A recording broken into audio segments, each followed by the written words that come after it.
నమస్తే అండి. నా పేరు డాక్టర్ కే ప్రజ్ఞ, కన్సల్టెంట్ ఫిజిషియన్, ప్రజ్ఞ జనరల్ హాస్పిటల్, రాజమహేంద్రవరం. ఈరోజు మనం ఇరిటబుల్ బవల్ సిండ్రోమ్, చాలా మంది ఎక్స్పీరియన్స్ చేసేది, చాలా తక్కువ అవగాహన ఉన్న టాపిక్ గురించి తెలుసుకుందాం. ఈ టాపిక్ గురించి నేను ఎందుకు మాట్లాడుతున్నానంటే, ఈ మధ్య మాకు తెలిసిన వాళ్ళ ఇంట్లో ఒక విషాదకరమైన సంఘటన జరిగింది.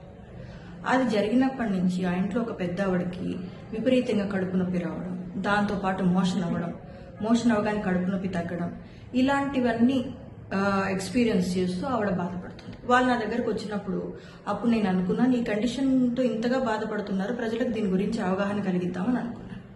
సో మనం దేనిని ఇరిటబుల్ బవల్ సిండ్రోమ్ అంటాం అంటే, కనీసం వారంలో ఒక్కసారైనా సమస్య మొదలయ్యి కనీసం 3 నెలలన్నా అవ్వాలి ఈ సమస్య స్టార్ట్ అయ్యి, అప్పుడు ఇరిటబుల్ బవల్ సిండ్రోమ్ కింద మనం క్లాసిఫై చేస్తాం. దీంట్లో కూడా రకాలు ఉంటాయి.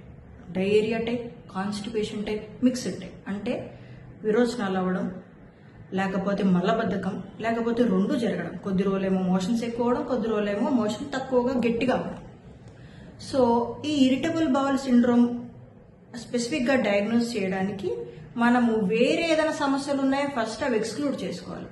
అంటే ఈ ఇరిటబుల్ బవల్ సిండ్రోమ్ ఎలా ఉంటుందంటే, కడుపు నొప్పి వస్తుంది, మోషన్ అవగానే తగ్గిపోతుంది, మోషన్లో జిగట పడవచ్చు, మోషన్లో మార్పు అంటే ముందు గట్టిగా అయ్యేది ఇప్పుడు పలచగా అవ్వచ్చు, లేకపోతే ఇంకా గట్టిగా అవ్వచ్చు, ఎక్కువ సార్లు అవ్వచ్చు. అంటే మామూలు బయట జరిగే డయేరియాలా కాకుండా, అంటే అతి విరోచనాల్లా కాకుండా కొంచెం కొంచెం ఎక్కువ సార్లు వెళ్తూ ఉంటారు. ఇంకోటి దీంట్లో స్పెషాలిటీ ఏంటంటే, ఇరిటబుల్ బవల్ సిండ్రోమ్ రాత్రిపూట ఇబ్బంది పెట్టదు. ఒకసారి పేషెంట్ పడుకున్నాక ఈ మోషన్ ప్రాబ్లం ఉండదు. So this is more like psychological. అలాగని మనం కేవలం ఆందోళన వల్లనే వచ్చిందని చెప్పలేం. ఆహారపు అలవాట్లలో మార్పులు, కొన్ని రకాల వైరస్ వల్ల, మెడిసిన్స్ వల్ల, దేని వలన ట్రిగర్ అవ్వచ్చు. కాకపోతే పెద్ద సమస్యలా అనిపిస్తుంది, దీనికి వైద్యం ఏంటో అర్థం కాదు. వాళ్ళు ఏంటంటే విరోచనాలకి మందులు వాడడం, యాంటీబయాటిక్స్ వాడడం, దీనివల్ల ఎటువంటి అంత సమస్య సాల్వ్ అవ్వదన్నమాట. సో ఎలా కనిపెడతామండి?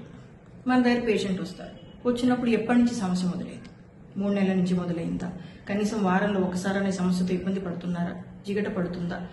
అలాంటివన్నీ అడుగుతాం.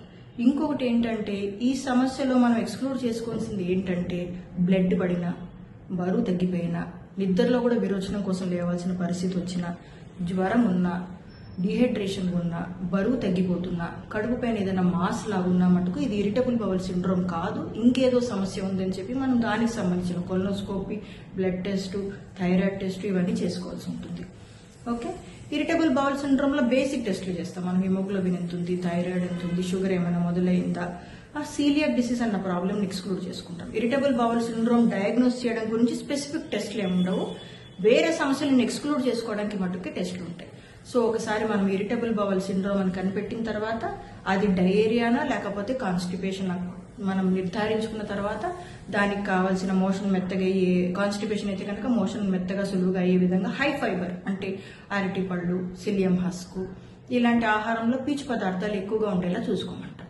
అదే లూజ్ మోషన్స్ కనుక అయితే దేనివల్ల ట్రిగర్ అవుతుంది, దేనివల్ల గ్యాస్ ఫార్మేషన్ అవుతుంది, క్యాబేజీ, బ్రాకలీ, కాలీఫ్లవర్ ఇలాంటివి తక్కువగా తీసుకోమంటాం.